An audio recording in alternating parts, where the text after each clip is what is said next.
PMC Hindi channel से जुड़े दर्शकों का ज्ञान धारा एपिसोड में पूनम मेहता का प्यार भरा नमस्कार।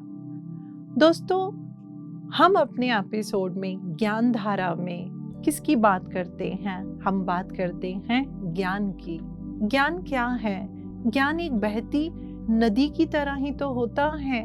जिस तरीके से एक नदी बहती है और उस नदी के अंदर छोटे बड़े कैसे भी पत्थर पड़े हों, वो उनके ऊपर उतनी ही सरलता से बहती रहती है। नदी की धारा कभी रुकती नहीं है।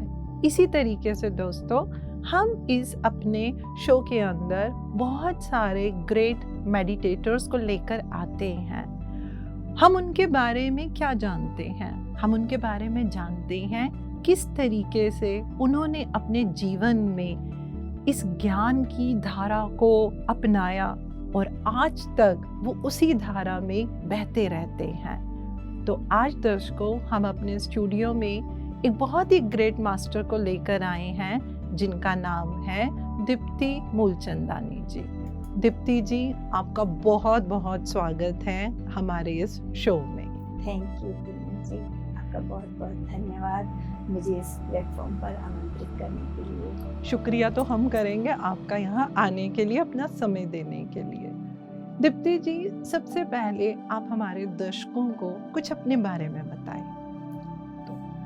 दोस्तों, मेरा नाम है दीप्ति मूलचंदानी। मैं कलकत्ता शहर से बिलोंग करती हूँ और मैं as a senior spiritual counsellor spiritual tablet foundation में वर्क करती हूँ। दीप्ति जी, हम जानना चाहेंगे आपके परिवार में और कौन कौन है? मेरे परिवार में मेरे पति और मेरी एक बेटी है। मेरी बेटी की शादी को 6 साल हो गए हैं और अभी कुछ दिन पहले ही 5 महीना पहले मैं नानी बनी हूँ। वाह, ये तो बहुत ग्रेट बात है कि आज जिन मास्टर को हम लेकर आए हैं दोस्तों, वो ना सिर्फ माँ, वो एक नानी भी हैं। दीप्ति जी, हम ये जानना चाहते हैं कि आपका ये मेडिटेशन का, ये आध्यात्मिकता का सफर कैसे शुरू हुआ, कब हुआ? वैसे तो मैं बताना चाहूंगी कि मैं उस परिवार में पैदा हुई जो शुरू से अध्यात्म को मानते थे। तो बचपन से ही पूजा पाठ और ध्यान ज्ञान में रही मैं। हमारे घर में बहुत संतों महात्माओं का आना जाना होता था और जब मैं बहुत छोटी थी, शायद 3 साल की, तो मेरे दादाजी ने मुझे सिखाया था कि ध्यान में कैसे बैठते हैं। और मेरे मम्मी पापा भी बहुत पूजा करते थे, तो कई तरह के ध्यान पूजा पाठ वो तो मैं बचपन से ही करती आई हूँ। लेकिन PSSM के साथ मैं 2010 से जुड़ी हूँ, जब ब्रह्म ऋषि पितामह पत्री जी के साथ मेरी मुलाकात हुई। वाह, तो दीप्ति जी, पितामह के साथ आपका सफर तो भी हम जानेंगे। क्या हम ये जान सकते हैं कि इतनी छोटी सी उम्र में जब आपको मेडिटेशन के बारे में बताया गया, तो आप उसको कितनी देर बैठ के कर पाते थे और क्या आपको कुछ अनुभव होते थे? सच कहूं तो जीवन में कई ऐसी चीजें होती थी, पर उन चीजों को समझ नहीं पाती थी मैं। बहुत कुछ, क्योंकि घर में माहौल वैसा था, संतों महात्माओं का आना जाना लगा रहता था, तो अनुभव बहुत तरह के हुए। लेकिन आज उम्र के इस दौर में और जब आनापान सती मेडिटेशन में आने के बाद और स्पिरिचुअल टेबलेट से जुड़ने के बाद, मैं उन चीजों के उन डॉट्स मिला पाती हूँ और उन चीजों को अच्छी तरह से समझ पाती हूँ। तो मेरे ख्याल से हमारे दर्शक ये तो जरूर जानना चाहेंगे, आप पहली बारी पत्री जी से कैसे मिले? एक्चुअली 2010 में हम उस समय उड़ीसा भुवनेश्वर में रहते थे। मेरे पति का रियल एस्टेट का काम था, तो हमारा जॉइंट वेंचर्स में हम लोग काम करते थे। तो इनके मित्र भुवनेश्वर में हैं जो हमारे उसमें बिजनेस में हमारे को-वेंचरर हैं। तो उनका परिचय पत्री जी से हुआ और उन्होंने मेडिटेशन का प्रोग्राम रखा भुवनेश्वर में, तो उन्होंने हमें आमंत्रित किया। तो शुरू से सीख कर रही हूँ, तो पता चला कि कोई साउथ से मास्टर आए हैं जो फ्लूट बजाते हैं और उसके साथ मेडिटेशन सिखाते हैं। और पहली बार जब गई तो ये था कि अब निमंत्रण मिला है तो जाना है, क्योंकि मैं उससे पहले तो पत्री जी के बारे में कुछ भी नहीं जानती थी। तो पूनम जी सच बताती हूँ आपको, जब मैं पहली बार गई, सर स्टेज पे थे, हम लोग सामने बैठ के मेडिटेशन कर रहे थे। सर ने फ्लूट बजाना, उन्होंने गाइडेड मेडिटेशन शुरू कराई। आनापानसती ध्यान में किस तरह से बैठते हैं वो उन्होंने बताया और आंखें बंद करने को कहा। कैसे 1 घंटा बीत गया मुझे बिल्कुल पता ही नहीं चला। और जब उन्होंने कहा कि अब आंखें खोलो, तब वापस आए। इससे पहले कभी ऐसा नहीं हुआ था कि इतनी देर तक आंखें बंद करके अपने आप में स्थित हो सकूं। बड़ा प्यारा अनुभव था। बस उस दिन से जो आनापानसती मेडिटेशन से जुड़ी, तो वो सिलसिला आज तक जारी है, चल रहा है और वो चलता भी रहना चाहिए।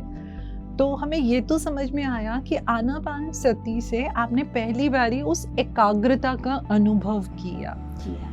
फिर उसके बाद आपके जीवन में और आपके आसपास जुड़े हुए लोगों में या आपके रिश्तों में कुछ आपने बदलाव या कुछ आपने उसमें पाया? उन दिनों ऐसा था, ये कोरोना से पहले की बात है, तो हम लोग फिजिकली मिला करते थे सब PSSM मेंबर्स। तो कभी किसी के घर में मेडिटेशन होता था, कभी किसी के घर में, तो हम लोग मिलते थे, आपस में ज्ञान चर्चा हुआ करती थी। और तब हमें पिरामिड्स के बारे में पता चला। उस समय काफ़ी पिरामिड्स का वहाँ पे भुवनेश्वर में, जिनके अपने घर थे, उन्होंने छतों पे पिरामिड बनाए। और वो समय ऐसा था कि प्रचार के लिए साउथ के बहुत मास्टर, बड़े बड़े मास्टर्स भुवनेश्वर विजिट किया करते थे। तो ये मेरा सौभाग्य है कि मैं बहुत सारे मास्टर्स से मिली। पत्री सर का भी बहुत बार आना हुआ हमारे यहाँ, हमारे भुवनेश्वर में, हमारे यहाँ भी उनका आना हुआ, उनके साथ बातचीत होती थी, बहुत अच्छा लगता था। ऐसे तो मैं बहुत हैप्पी गो लकी टाइप की हूँ, लेकिन धीरे धीरे जीवन में स्थिरता आने लगी, विचारों में स्थिरता और निर्णय लेने की क्षमता बढ़ने लगी। तो इस तरह से मैंने अपने में काफ़ी चेंजेस देखे।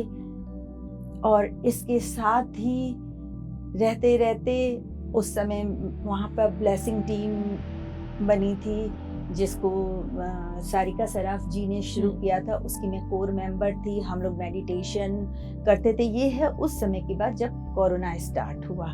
तब तक हमारा वो सब तो चलता ही रहता था और रेगुलर में भी मैं ध्यान किया ही करती थी, उस पूजा पाठ करती थी, बाद में ध्यान में बैठ जाया करती थी। तो दोस्तों, हमने देखा किस तरीके से दीप्ति जी के जीवन में पहले तो उनको उसमें एकाग्रता सीखी और फिर उन्होंने उसके अंदर स्थिरता सीखी। तो दीप्ति जी, आपने जब पत्री जी से खुद ही आनापानसती ध्यान सीख लिया और आपने जैसे बताया कि आपकी निर्णय लेने की क्षमता जो है वो भी बढ़ी, आप में स्थिरता भी आनी शुरू हुई, तो क्या हम ये मान के चलें कि फिर आप वहीं पे आपका सफर है कि उसमें भी कोई पड़ाव आया आपके जीवन में? उसमें बहुत जबरदस्त पड़ाव आया। बताइए हम सबको। मेरी लाइफ जैसे पूरी तरह से बदल गई, क्योंकि अब तक बचपन से ऐसे, मतलब जैसे मैं बड़ी हुई थी, मुझे सोशल सर्विस करने का बहुत शौक था। तो मैं फिजिकली कई जगह गई भी, लेकिन मुझे उतना समझ में नहीं आता था। ऑर्फनेजेस में गई कि मैं वहाँ क्या सेवा कर सकती हूँ, किस तरह से ब्लाइंड होम्स में गई, वृद्धाश्रम में गई, लेकिन दिल को वो चीज़ पसंद नहीं आई। ये भाव चलते ही थे कि हम जीवन में इस समाज से कितना लेते हैं, तो कभी तो हमें किसी रूप में उसको वापस भी करना चाहिए। तो इसी बीच में कोरोना आया, और कोरोना आया, ईश्वर न करे कि फिर कभी ऐसा हो, लेकिन कई लोगों के लिए तो ये वरदान साबित हुआ। जैसे मैं बोलूँगी मेरे लिए, कोरोना पीरियड में ऑनलाइन मेडिटेशन की क्लासेस होने लगी। हम लोग जो फिजिकली मिलते थे, अब हम वर्चुअली मिलने लगे। उल्टा परिवार भी बड़ा है, बहुत बड़ा परिवार हो गया। तो वो सारिका सराफ जी हैं वहाँ पे, उन्होंने ब्लेसिंग टीम बनाई थी, उसमें मैं कोर मेंबर थी और हम लोग रेगुलरली ध्यान किया करते थे उसमें। एक दिन सारिका ने बोला कि दीप्ति दी, और हम अब एक स्पिरिचुअल टेबलेट की क्लासेस शुरू करने वाले हैं। एक सर हैं जो इस प्रेजेंटली मैनचेस्टर में रहते हैं, वैसे हैं तो वो विशाखापट्टनम से। वो स्पिरिचुअल विजडम पे उन्होंने बहुत अच्छा अध्ययन किया है। पेशे से वो डॉक्टर हैं, MBBS, लेकिन उन्होंने जब वो डॉक्टरी पढ़ रहे थे उसी समय वो एक बहुत पत्री सर के संपर्क में आके उन्होंने मेडिटेशन सीखी और अपना उसमें बहुत विकास किया। बाद में उन्होंने अपनी MBBS की विजडम और आध्यात्मिक ज्ञान को मिलाकर करीब 350 गोलियों का निर्माण किया। गोलियां अर्थात वो फिजिकल गोलियां नहीं, बल्कि विजडम, जिसको हम अपनी बुद्धि द्वारा ग्रहण कर सकते हैं। तो वो उस समय तक साउथ में बहुत प्रचलित थी, लेकिन हमारे नॉर्थ की तरफ नहीं आई थी। तो सारिका जी उनको नॉर्थ की तरफ लेके आई ब्लेसिंग टीम के द्वारा।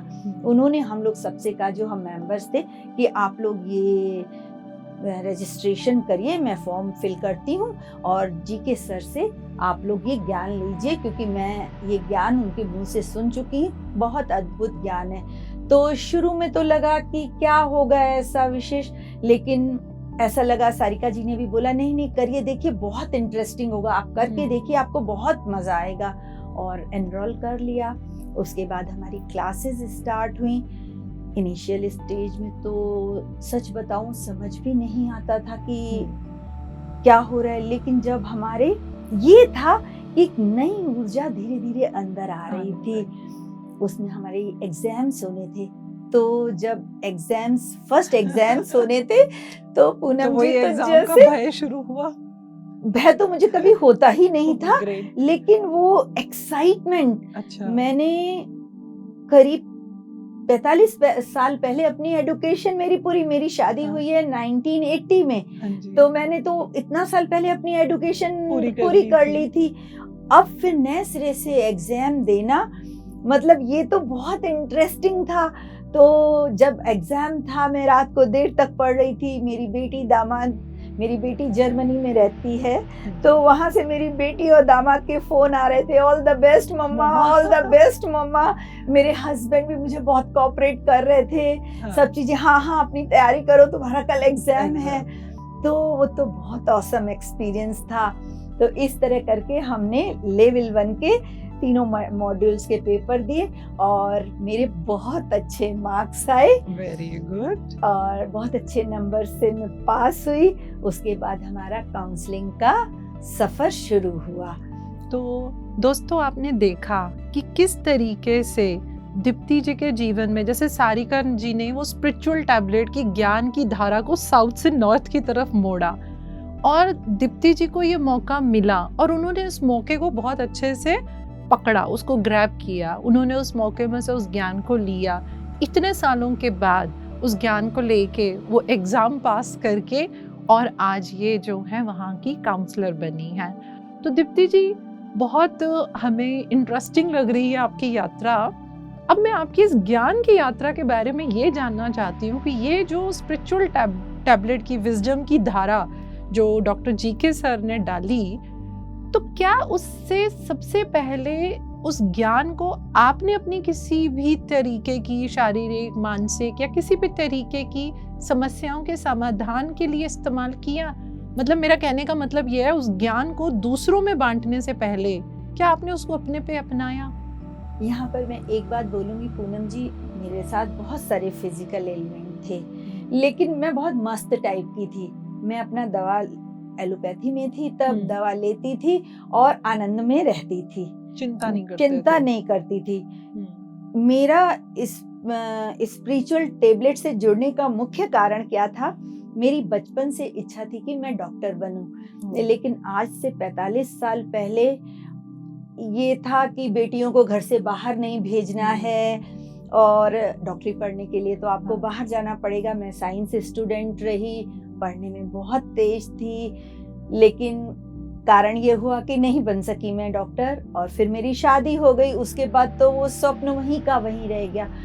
पर आज सब इतना ज्ञान प्राप्त करने के बाद मुझे लगता है कि कहीं ना कहीं मेरी आत्मा की यात्रा में पिछले जन्मों में मेरी यात्रा कहीं छूटी थी, जो कनेक्ट हुई डॉक्टर जी के सर के संपर्क में आने के बाद।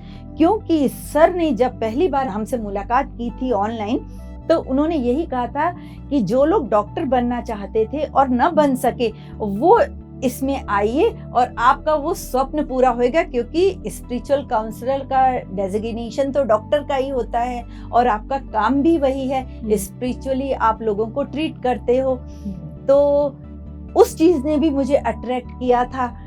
तो मैं जब आई काउंसलिंग में, मैंने पेशेंट गॉड आने लगे और मेरे अंदर मैंने बताया कि धैर्य भी बहुत आ गया था और कहीं कुछ छोड़ा हुआ था उसने भी जोड़ा, वो चीज जुड़ी, तो शायद काउंसलिंग करने की क्षमता मेरे अंदर बचपन से ही थी। घर के भी कोई मैटर्स होते थे ना, 2 लोग बैठते थे तो मैं काउंसलिंग कर देती थी उनकी, वो चीज मेरे अंदर ही थी। उसको एक बहुत मजबूत राह मिल गई। तो मैंने पेशेंट गॉड के साथ डील करना शुरू किया। हमारी स्पिरिचुअल टेबलेट में पेशेंट्स को पेशेंट गॉड बोलते हैं। तो मैंने उनके साथ डील करना शुरू किया और लकीली ऐसा हुआ कि मेरे केस सक्सेसफुल जाने लगे। सर का भी मेरे ऊपर बहुत कॉन्फिडेंस हुआ। उसके बाद उन्होंने यूएसए के प्लेटफॉर्म से मुझे जोड़ा, वहाँ से मुझे निमंत्रण आया, मैंने वहाँ की काउंसलिंग में भी मुझे बुलाया जाने लगा। फिर यूके के प्लेटफॉर्म पे भी मुझे इनविटेशन आए, ऑस्ट्रेलिया के प्लेटफॉर्म पे। इस तरह मेरा दायरा बढ़ता चला गया। इस बीच अभी जो आपने एलिमेंट्स के बारे में पूछा है, तो मैं माइग्रेन से बहुत परेशान रहा करती थी। ये करते करते करते अचानक से ये समय बीतता गया। मैं एक दिन सोच रही हूँ कि कितना टाइम हुआ है, मुझे सिर में दर्द ही नहीं हुआ है। मैं माइग्रेन का एम भी भूल चुकी थी। फिर मुझे पता चला कि जो ये मैं लेसन्स औरों को देती हूँ, क्योंकि स्पिरिचुअल टेबलेट में जिनको माइग्रेन का दर्द होता है उनको हम हु एम आई कॉन्सेप्ट देते हैं, तो नेचुरली उसके ऊपर मैं खुद पढ़ती थी, उसको मैं खुद इम्बाइब करती थी। क्योंकि किसी को ज्ञान देने के लिए, किसी को बताना है कि खाने में नमक बराबर है, जब हम किसी का खाना करते हैं तो पहले खुद चख के देखते हैं ना, तो उन चीजों को मैंने पहले खुद इम्बाइब किया अनजाने में ही, और उन्होंने मुझ पर वर्क किया। मुझे पता ही नहीं चला मेरा माइग्रेन कहाँ चला गया, गायब हो गया। और by the grace of God आज तक I am out of that. तो ये तो एक मैं अपने दर्शकों से जरूर साझा करना चाहूंगी कि आप देखिए ज्ञान की धारा कहाँ कहाँ जा रही है। उन्होंने महसूस किया कि शायद मेरा पिछले जन्मों में कुछ इनकम्प्लीट रह गया। तो देखिए किस तरीके से यूनिवर्स ने दीप्ति जी का साथ दिया और इनका कनेक्शन जिस तरीके से स्पिरिचुअल टैबलेट से हुआ। अब देखिए कि इन्होंने क्या करना शुरू किया, इन्होंने ज्ञान को बांटना ज़्यादा शुरू किया और देखिए देते देते इनको पता ही नहीं चला इनकी खुद की भी माइग्रेन की प्रॉब्लम जो है वो आपकी सॉल्व हुई। तो बहुत ही अमेजिंग जर्नी है दीप्ति जी आपकी। तो आज दीप्ति जी आप हर प्लेटफॉर्म पे जो जैसे आपने बता रहे हैं, आप वहाँ पे स्पिरिचुअल टैबलेट की काउंसलिंग में जाती हैं? जी हाँ, मैं रेगुलर जाती हूँ, पर इसके साथ मैं अभी और एलिमेंट्स के बारे में आपको बताऊंगी। जरूर बताइए। मुझे ऑस्टियोपोरोसिस हो गया था। एक्चुअली मेरा थोड़ा हार्मोन्स का इम्बैलेंसमेंट शुरू से ही था, जिसकी वजह से मेरे पीरियड्स बहुत अर्ली एज में बंद हो गए थे। अच्छा। तो अचानक से मेरी हड्डियों में दर्द होने लगा। डॉक्टर्स ऑर्थोपेडिक्स को दिखाया, ट्रीटमेंट चला, पता ही नहीं चल रहा था क्या हो रहा है। और मैंने भुवनेश्वर के बेस्ट ऑर्थोपेडिक को दिखाया, वहाँ से फ़ायदा नहीं हुआ, तो कलकत्ता में दिखाया, वहाँ से फ़ायदा नहीं हुआ। तब तक मेरी स्थिति बिगड़ती जा रही थी। इसी बीच में पत्री सर मेरे जीवन में आए। अच्छा, ये तब की बात है जब आपका आनापानसती में भी जुड़ने से पहले की बात है। तो इस बीच में मेरी पत्री जी मेरे जीवन में आए। तब मेरी बेटी पढ़ा करती थी बेंगलोर में। अच्छा। तो मैं उसके पास जाती थी। फिर मेरा वहाँ पे मैंने टोटल चेकअप कराया बॉडी का, तो निकला कि मेरा ऑस्टियोपोरोसिस बहुत हाई लेवल का है। अच्छा। हाई लेवल में, मतलब कंडीशन यहाँ तक थी कि मैं बहुत ज़्यादा देर बैठ ही नहीं पाती थी। अच्छा। बहुत पेन होता था मेरे शरीर में, मेरी बहुत ही स्थिति, मेरी बहुत ही, अगर मैं बोलूं तो बहुत ही मैं परेशान होती थी। पर मैंने बोला ना, एक चीज कहीं ना कहीं मेरे माइंड में, मैं मस्ती में बहुत रहती थी। हाँ। आंसू आते, और कुछ ऐसा नेचर रहा है ना, मैं जल्दी अपनी कमजोरी दिखाना नहीं चाहती, तो मैं चीजों को मस्ती में ले जाती थी, लेकिन शरीर से मैं बहुत परेशान थी। वहां पे फिर मेरा पूरा चेकअप हुआ, पता चला, डॉक्टर ने मुझे 2 साल के लिए डेली एक इंजेक्शन दिया, कंटिन्यूअसली लेने के लिए। वो ट्रीटमेंट मेरा वहाँ से शुरू हुआ, मैं लेने लगी। अब पूनम जी आपको बताती हूँ कि सिर्फ माइग्रेन ही नहीं, मेरा ऑस्टियोपोरोसिस की बीमारी भी दूर हो गई स्पिरिचुअल टैबलेट से। जी हाँ, मतलब मैं एलोपैथिक दवा भी ले रही थी और साथ साथ मेरा ये सेवा कार्य शुरू हो चुका था धीरे। और यहाँ पर एक बात आपको बताती हूँ कि हमारे जीके सर का कहना है कि हमें कभी भी अपनी जो मेडिकेशन हमारा चल रहा है, एलोपैथिक, होम्योपैथिक, कोई भी मेडिकेशन चल रहा है, उसको कभी भी बीच में बंद नहीं करना है, अनटिल अनलेस वो डॉक्टर्स आपको बोलें कि हाँ आप अंदर से पूरी तरह से क्योर हैं, आप अपनी मेडिसिन अब बंद कर सकते हैं। मतलब कि हमें दवाइयों के साथ साथ स्पिरिचुअल टैबलेट के जो भी ज्ञान है हम उसको अप्लाई करते जाएंगे। उसको अप्लाई करते जाएंगे, क्योंकि पूनम जी देखिए, बीमारी एक दिन में तो आती नहीं, बरसों में आती है। अच्छा, उसको जाने में भी बहुत समय लगता है। ये चीज हमने स्पिरिचुअल टैबलेट में आके सीखी कि हमारे 7 शरीर होते हैं, हमारी बीमारी पहले हमारे कौन से लेवल पे है नहीं पता होता है। तो एलोपैथी वगैरह जो वर्क करती हैं वो तो फिजिकल बॉडी, और ज्यादा से ज्यादा जैसे होम्योपैथी है या रेकी, प्राणिक हीलिंग, बहुत सारे पैथीज हैं, अलग अलग हैं, वो एथरिक बॉडी तक काम करती हैं। लेकिन जो स्पिरिचुअल टैबलेट है वो तो हमारे शरीर के भीतर तक, जड़ तक पहुंचती है। क्योंकि ये तो देखिए, आज हम सब समझते हैं कि अधिकतर जो बीमारियां हैं वो साइकोसोमेटिक हैं, हमारे दिमाग से ही उनका कनेक्शन है, हमारे सोच विचार, हमारे आचार व्यवहार। जहाँ ये जैसे कहा जाता है कि अगर हमको यूनिवर्स ने इस तरह बनाया है कि अगर हमारा जीवन सही तरह से चले, हमारे सोच विचार ठीक हो, हमारा खान पान ठीक हो, हम जीवन में सही तरीके से चले, तो आराम से बिना किसी बीमारी के 100 साल का एक स्वस्थ जीवन जी सकते हैं। बीमारी के आने का मुख्य कारण ही होता है कि जब हम अपने लाइफ पर्पस से डेविएट होते हैं। इन सब चीजों का तो हमें पहले ज्ञान ही नहीं था, स्पिरिचुअल टैबलेट में आने से पहले बिल्कुल भी ज्ञान नहीं था। जैसे हम मेडिटेशन में आए, धीरे धीरे कंसंट्रेशन बढ़ा, तो कुछ चीजों का ज्ञान होना शुरू हुआ। स्पिरिचुअल टैबलेट में आए तो गहराई से उसको समझने लगे, और साथ ही साथ सेवा का कार्य भी चल ही रहा है। तो स्पिरिचुअल टैबलेट जो है वो जो विजडम है, आध्यात्मिक ज्ञान है, वो हमारी जड़ों तक पहुंचता है और जड़ से उस बीमारी को खत्म करता है। जबकि आप भी ये बात अच्छी तरह जानती होंगी कि ऑस्टियोपोरोसिस ऐसी बीमारी है जिससे एलोपैथी में कहा जाता है कि हम मेंटेन कर सकते हैं दवाइयों से, ये जाएगा नहीं, ये कभी जीवन पर्यंत जाएगा नहीं। तो मुझे ये लगता था कि ऐसा क्या किया मैंने जो इतनी गंभीर स्थिति में मुझे ऑस्टियोपोरोसिस हुआ है, और ऐसी बीमारी की जिसका कोई ऐसा इलाज है कि जीवन भर दवाइयों पे आश्रित रहना। पर ठीक है, आई एक्सेप्टेड दिस। मैंने इस चीज को यहाँ से तो मतलब मेरी भी बड़ी जिज्ञासा बढ़ रही है कि आप अगर हमारे दर्शकों को बता पाएं, आपने स्पिरिचुअल टैबलेट में मतलब कैसा ज्ञान या कौन सी आपने टैबलेट को इस्तेमाल किया, अगर आप थोड़ा सा हमें ब्रीफली बता सकें कि जो आपको आपकी समस्या की जड़ तक लेकर गई।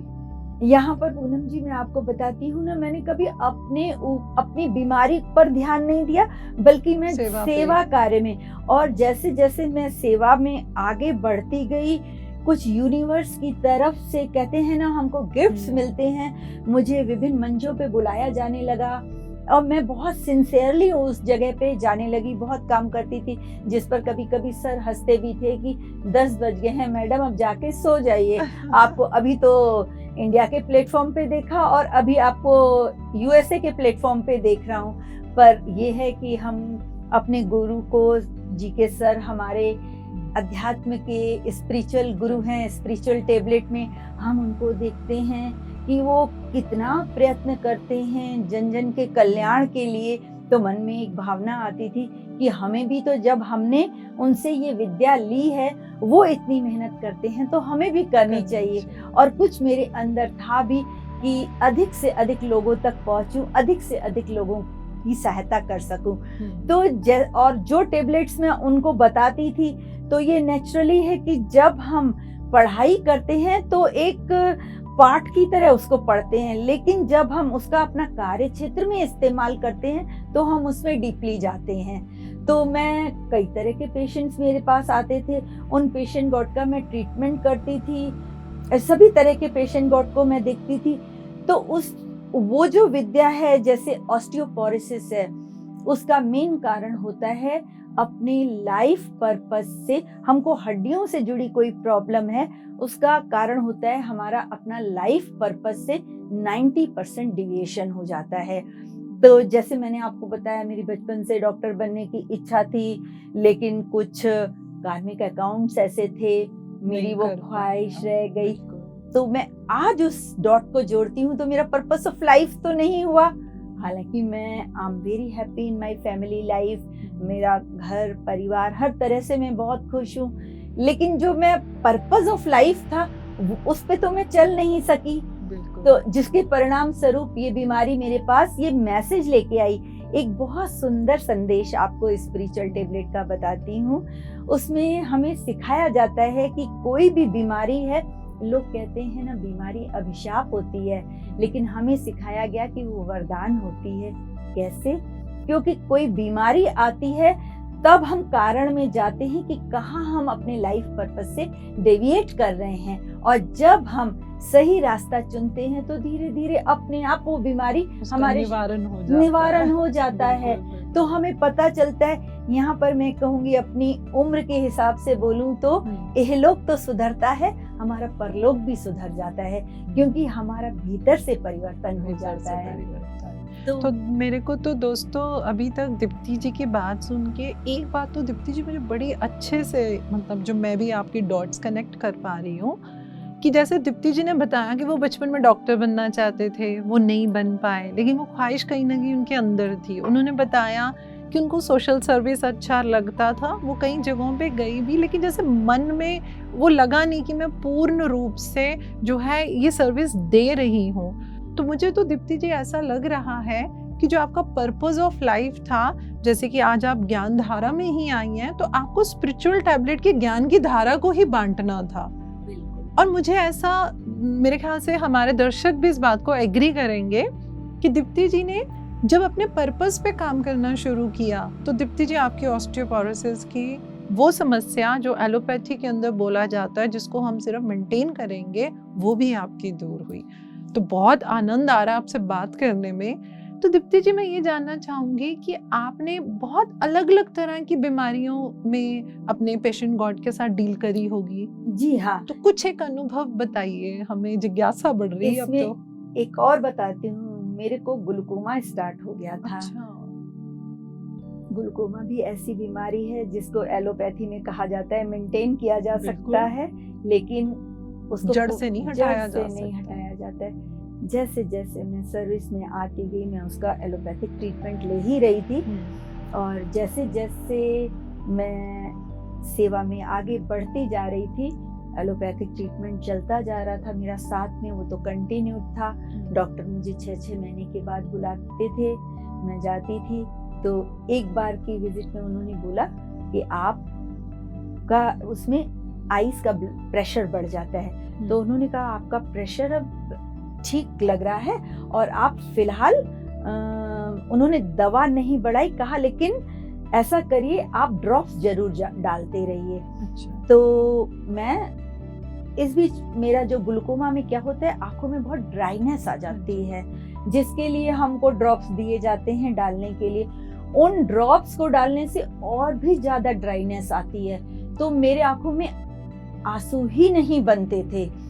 यहाँ पर मैं आपको बताती हूँ पूनम जी, जब मेरी बेटी की शादी हुई तो जब मैं रो रही थी, आज भी उन फोटोग्राफ्स को देखती हूँ तो मेरे फेशियल एक्सप्रेशन थे, लेकिन मेरे आंखों से पानी नहीं जा रहा था। तब तक मुझे पता नहीं था कि मुझे ग्लूकोमा शुरू हो चुका है। बाद में मैंने डॉक्टर को दिखाया तो मुझे पता चला। उसके बाद साथ ही साथ ये सब ध्यान तो चल ही रहा था, ध्यान की यात्रा चल रही थी और स्पिरिचुअल टेबलेट लाइफ में आ गए थे। मैं पेशेंट गॉड को देख रही थी। एक इसकी और बहुत खूबसूरत बात बताती हूँ।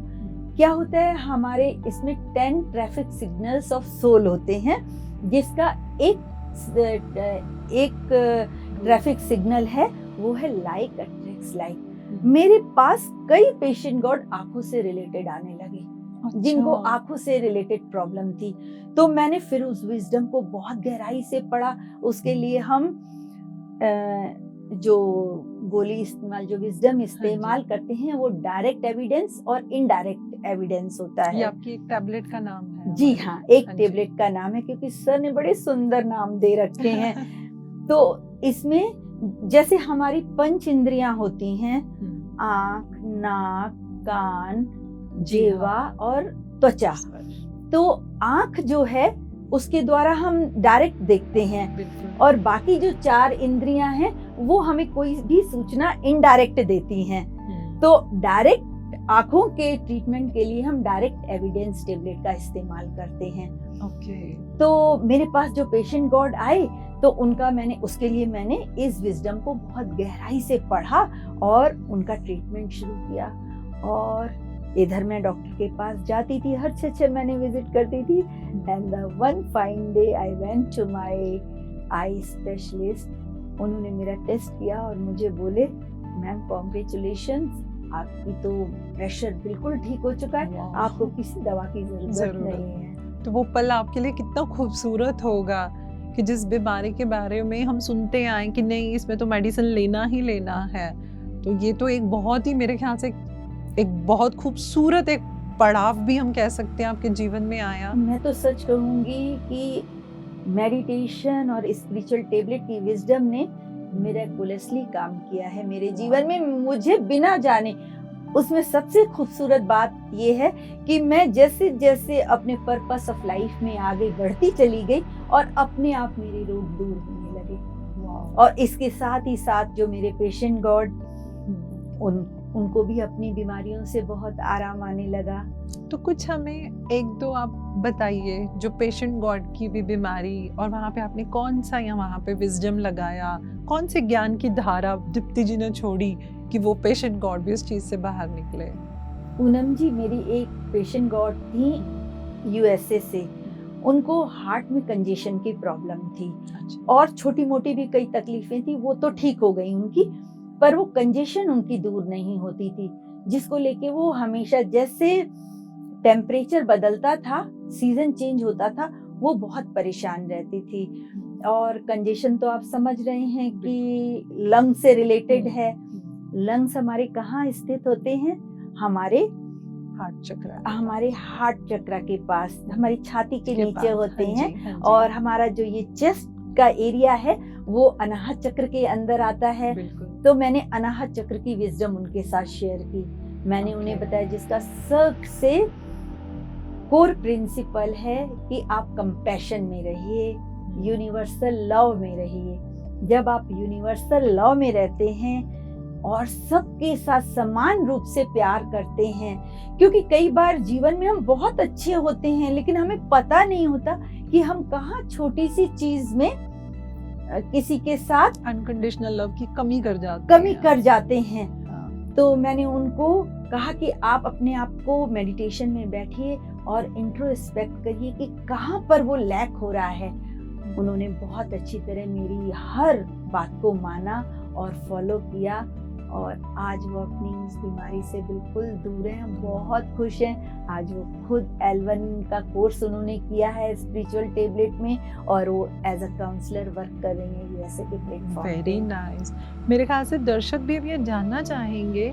दीप्ति जी, एक चीज हमारे मन में एक प्रश्न आ रहा है, जैसे आपने बताया कि आपने उन पेशेंट गॉड को ठीक किया और अभी आपने बोला कि वो L1 का कोर्स कर रहे हैं, तो मतलब स्पिरिचुअल टैबलेट में ऐसी कोई बंदिश नहीं है कि जो पेशेंट गॉड हैं वो मतलब काउंसलर बनने का कोर्स नहीं कर सकते, ऐसा नहीं है?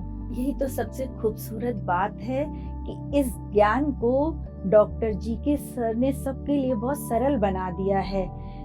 कोरोना पीरियड में तो ये ऑनलाइन चलता था, और अब तो ऑफलाइन भी होने लगे हैं ये, क्योंकि अब हम लोग सब लोग फिजिकली एक दूसरे से मिलने लगे हैं, तो फिजिकल वर्कशॉप्स भी होती हैं। कोई भी व्यक्ति इस कोर्स को कर सकता है, उसके लिए कोई एजुकेशन का बार नहीं है, अच्छा। किसी धर्म का बार नहीं है, किसी भी चीज का उसके लिए कोई बार नहीं है, कोई भी व्यक्ति इसको कर सकता है। तो उसके लिए कहाँ अप्रोच कर सकते हैं हम? इसके लिए हमारे ये जो L1 के कोर्सेज हैं वो हम लोग 6 महीने में, 1 साल में अनाउंस करते हैं। तो जो भी व्यक्ति इंटरेस्टेड हो वो हमारे स्पिरिचुअल काउंसलर्स के नंबर तो फ्लैश होते हैं, क्योंकि यूट्यूब में तो अब हमारा स्पिरिचुअल टेबलेट का आ गया है, तो लोग देखते हैं, कई लोग अब तो परिचित हो चुके हैं, तो उसमें हमारे बहुत सारे काउंसलर्स के फोन नंबर होते हैं, क्योंकि हमारा वर्चुअल बैकग्राउंड जो होता है उसमें नंबर लिखे रहते हैं। अच्छा। तो वो किसी भी कर सकते हैं, किसी भी काउंसलर या से इधर PMC हिंदी चैनल पे भी आप लोग संपर्क करके ये जानकारी ले सकते हैं, आपको पूरी जानकारी इसमें दी जाएगी।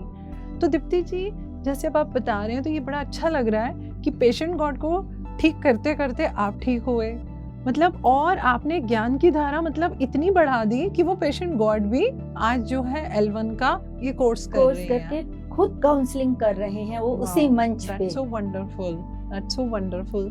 तो दीप्ति जी, अब जितना आपका मैं सफर देख रही हूँ तो उसमें मुझे ऐसे लग रहा है कि जैसे आध्यात्मिकता में जो ज्ञान की धारा है वो तो आपके साथ जुड़ी हुई है, तो कुछ ऐसा आपको अपने निजी जीवन में, क्योंकि आप बता रही हैं कि नहीं मुझे किसी तरीके की प्रॉब्लम हो, कुछ तो नहीं था, लेकिन फिर भी क्या आपके निजी जीवन में भी स्पिरिचुअल टैबलेट में या कहीं रिलेशंस में कुछ वहां पे कुछ बदलाव आया?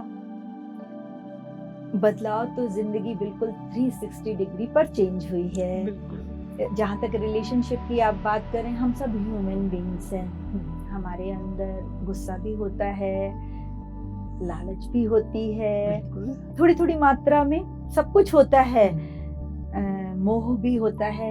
इसके लिए एक बहुत सुंदर टेबलेट है अर्शिड वर्गा, 6 patience of life. Spiritual tablet में अर्शिड वर्गा 6 पैशंस ऑफ लाइफ, काम, क्रोध, लोभ, मोह, मद, मात्सर्य, हम में से सभी में इसके कुछ अंश रहते ही हैं। कुछ अंश तो कहना ठीक नहीं रहेगा, बहुत अंश होते हैं, रहती है ज्यादा रहती है, और जो हमें अपनी लाइफ के पर्पस से डेविएट करते हैं। तो जब हम इस ज्ञान में आते हैं, हम ध्यान में आते हैं, तो क्रमशः ये चीजें अपने आप ही हमारे अंदर से ठीक होने लगती हैं। क्योंकि क्या होता है, जब हम ध्यान करने बैठते हैं, अपने साथ आत्म साक्षात्कार करते हैं, तो हमें कई चीजें नजर आती हैं जो हमें खुली आंखों से नजर नहीं आती थी। तो मतलब कि स्पिरिचुअल टैबलेट हमें हमारे अंतर मन में डाल देती है और हम अपने अंदर से उन चीजों को चुन चुन के बाहर निकालते हैं। और उस पे पूनम जी सच बताऊं तो अगर आप कहें कि क्रोध को निकालना बहुत आसान है, तो बहुत मुश्किल काम है। बिल्कुल, बहुत मुश्किल काम है। मुझे तो लगता है दीप्ति जी सबसे पहले एक्सेप्ट करना ही बड़ा मुश्किल है। बिल्कुल बिल्कुल, मुझ में अर्शद वर्गा है, उसको एक्सेप्ट करना और उसके ऊपर काम करना।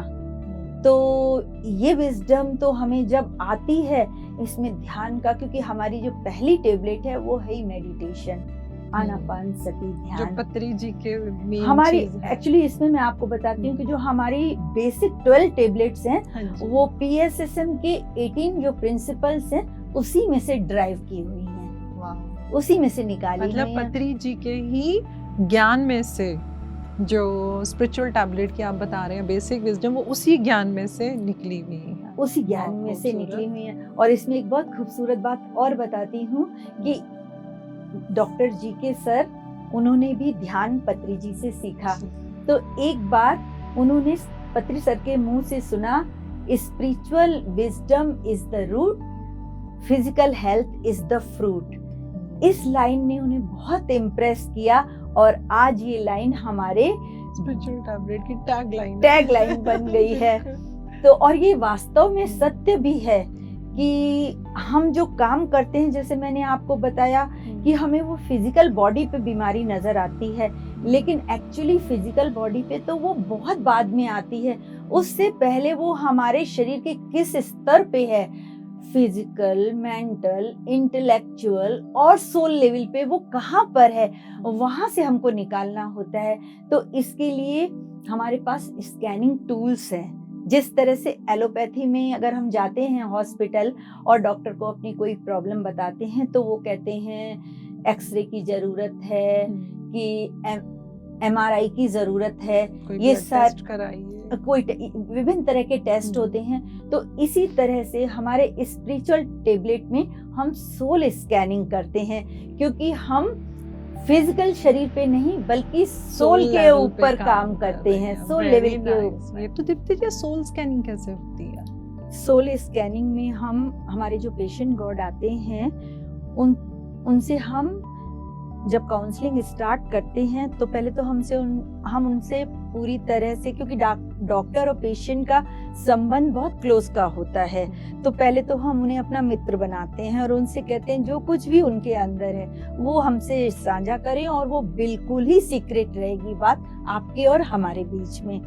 तो वो जब खुलते हैं तो इनिशियली तो हम उनको 12 टेबलेट्स देते हैं, हमारी जो बेसिक 12 टेबलेट्स हैं वो ज्ञान देते हैं, जिसमें meditation, group meditation, pyramid meditation, optimal diet, silence वगैरह वगैरह, ये सब आता है।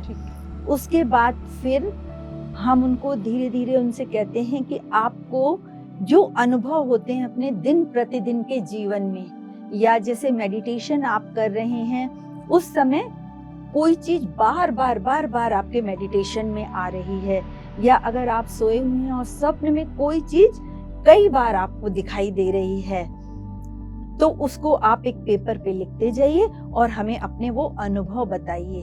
तो और प्लस जो उनके बॉडी पार्ट्स हैं वो भी सोल स्कैनिंग का, अगर कोई पेशेंट गॉड है हमारा हमको बताता है कि मेरे हाथ में बहुत दर्द है, तो वहां पर हमको पूरी तरह से ये स्कैनिंग हो जाती है। हाथ का काम क्या है पूनम जी, लेने और देने का। तो वहां पर हम उनको बताते हैं कि आप देखिए लेने देने में कहीं आप कहाँ पर आपकी गलती हो रही है, कहाँ आप डेफिसिट हो रहे हैं। तो जब वो इस चीज को जानते हैं तो उनकी वो प्रॉब्लम दूर हो जाती है।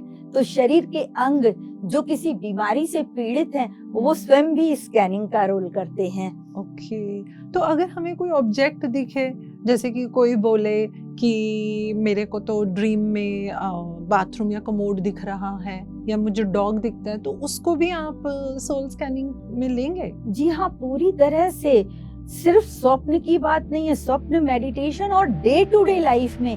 जैसे कई बार पूनम जी, ये तो हमारे अनुभव रहे हैं ना, कभी हम बाहर घूमने को निकलते हैं तो हम देखते हैं कॉमन वॉशरूम में जाते हैं तो देखते हैं कमोड बहुत गंदा पड़ा हुआ है, या घर में भी हम देखते हैं हमारे कमोड बहुत जल्दी जल्दी टूटते हैं, कभी हैंडल टूट गया, कभी उसकी सीट टूट गई। तो जब इस तरह का अनुभव बताते हैं तो वो सीधा सीधा बताता है कि कहीं ना कहीं उनके अर्शिड वर्गा में कोई प्रॉब्लम है। तब हम उनसे कहते हैं कि आप अपने अर्शिड वर्गा के ऊपर काम करिए, पहले तो इंट्रोस्पेक्ट करिए स्वयं को ध्यान में कि आप में कौन सी चीजें, और बिल्कुल सत्य के रूप से आप सामने आइए। जैसे कहते हैं ना कि इंसान जब तक अपने साथ सच्चा नहीं होता कुछ भी नहीं पा सकता। तो आप जो कुछ भी है, हम सब साधारण इंसान हैं और हमारे अंदर अगर गुण है तो अवगुण भी आते हैं। तो कभी भी इस चीज से डरने की या गिल्टी होने की जरूरत नहीं है। हम समझ रहे हैं, यही बहुत बड़ी बात है। उसके ऊपर हम काम करते हैं। फिर जैसे किसी ने बताया कि हाँ जनरली लोग बताते हैं उसके बाद कि हाँ मैम अभी मैंने ध्यान दिया तो मुझे बहुत छोटी छोटी बातों पे गुस्सा आ जाता है। मुझसे घर में कोई भी कुछ, मेरी वाइफ कोई बात पूछती है तो मैं चिड़चिड़ा हो जाता हूँ, बच्चे कुछ शोर मचाते हैं मैं चिड़चिड़ा हो जाता हूँ। अब मुझे लगता है कि मेरे अंदर क्रोध है, तब हम उन्हें अपने क्रोध पर काबू पाने के लिए कहते हैं। इसी तरह से जो भी अर्शिड वर्गा, उनको समझ में आता है कि मेरे अंदर ये प्रॉब्लम है तो वो उस पे काम करते हैं तो वो प्रॉब्लम दूर होने लगती है। इसी तरीके से अगर किसी को स्कूटर दिखे या कार दिखे तो उसका भी कुछ सिग्निफिकेंस है? बहुत बड़ा सिग्निफिकेंस है पूनम जी। जैसे आज हम सर्विस में हैं तो अगर स्कूटर का किसी को दिखता है, क्योंकि हमारे जो पेशेंट गॉड हैं उनको हम कहते हैं कि हमारा जन्म सिर्फ इसलिए नहीं हुआ है कि हम खाएं पिएं, अपने ऊपर ही केंद्रित करें, मैं मेरी फैमिली और जिंदगी इसके साथ खत्म हो जाए। हम इस संसार में आए हैं तो हमेशा कहा जाता है ना, इंसान एक सामाजिक प्राणी है।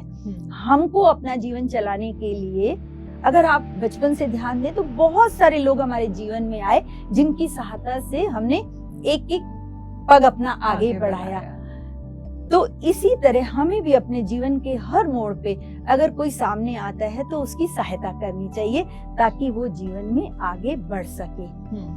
तो हम अपने पेशेंट गॉड को सर्विस में आने के लिए कहते हैं कि आप जिस तरह से कर सकते हैं, तन से, मन से, धन से, जो आपकी सामर्थ्य है, आप सेवा में आइए।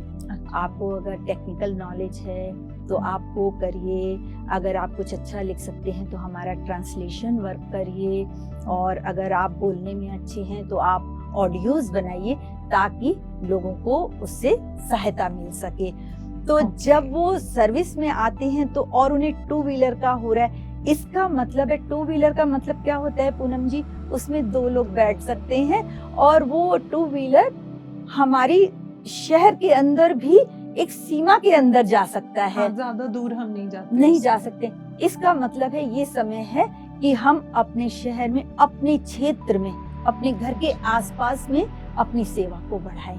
ये तो बड़ा खूबसूरत ज्ञान है। अगर हम इसमें थोड़ा गहराई में जाएं तो आप गहराई में इसमें जाएंगे पूनम जी तो मैं कहती हूँ ये तो एक विशाल सागर है, अनेक मोतियों से भरा हुआ। एक बार आप डुबकी लगाओगे तो मोती चुनते चुनते थक जाओगे, बाहर निकलने का दिल ही नहीं करेगा। जब हम कार का देखते हैं, कार होती है जिसमें पूरी फैमिली विजिट करती है और हम एक शहर से दूसरे शहर तक जा सकते हैं। तो यहाँ पे ये इंडिकेशन मिलता है कि हमको अपनी सेवा बाहर के, अपने शहर से भी दूर करनी चाहिए। अगर हमको एरोप्लेन दिखता है, एरोप्लेन से तो हम एक कंट्री से दूसरी कंट्री, तो ये तो दोस्तों मुझे भी समझ में आने लगा बहुत अच्छे से। दीप्ति जी, एक चीज बड़ी कॉमन है जैसे आजकल बीपी और डायबिटीज, तो उसके लिए आप थोड़ा सा कुछ बता सकती हैं, कोई टैबलेट? इसके लिए एक बहुत ही प्यारी टैबलेट सर ने बनाई है, सर्कुलेटरी फोर्सेस।